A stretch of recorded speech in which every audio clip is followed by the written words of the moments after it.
Well, folks, today is the day we have been waiting for a very long time. Today marks the start of the Dominion Voting Systems defamation lawsuit against Fox News. And if recent months of revelations from court motions are any indication, Fox News is about to suffer the biggest public humiliation that network has ever suffered in its existence.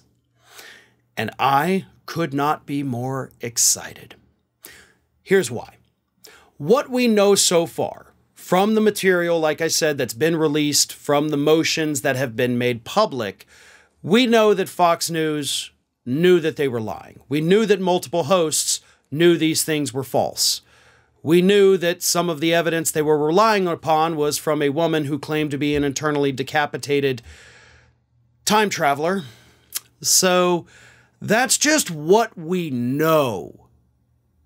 We don't know everything. And I think that's the point that a lot of people have kind of overlooked. Because we look at what we know so far, we're like, wow, Fox is screwed. And they are.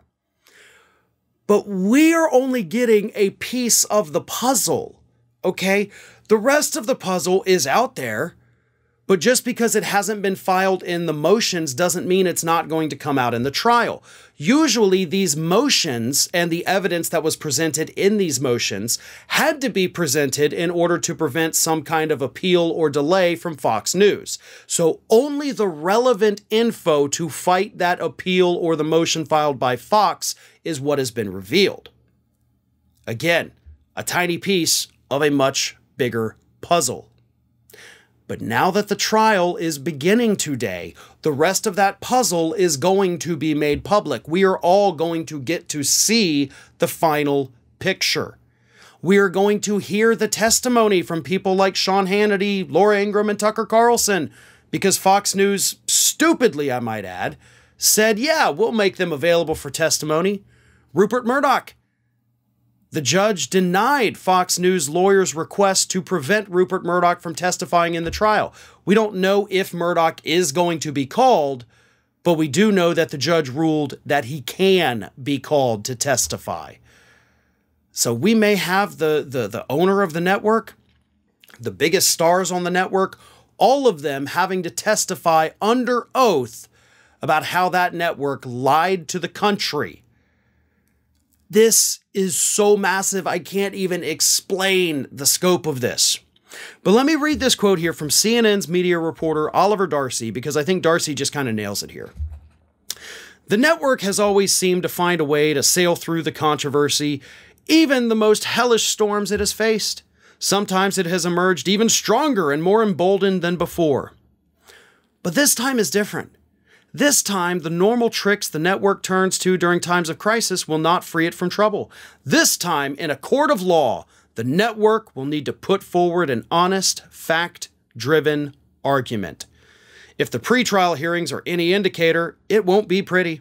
The case hasn't even started, and the presiding judge has already lost his patience with Fox's legal team and put them on notice. Perhaps the winds will shift for Fox News when the judge gavels in the trial Monday. But if they play out like the rest of the few weeks of court have, Fox News is in for a brutal ride. And of course, we can't forget the fact that last week this very same judge had to sanction Fox News for withholding evidence. That story actually came out the day before jury selection in the case, so that jury probably already knows that they're about to be presented with some facts from Fox News that aren't exactly on the level, and they're dealing with lawyers who intentionally withheld information to the point where they may be prosecuted for it. So, buckle up, folks. It's going to be a hell of a ride. Hey, everyone. This is Aspen. And did you know that for the low cost of $0 per day, you can subscribe to the Fair and Balanced YouTube channel? We also encourage you to like, comment, and share. But again, click that subscribe button and help Aspen not be so grumpy.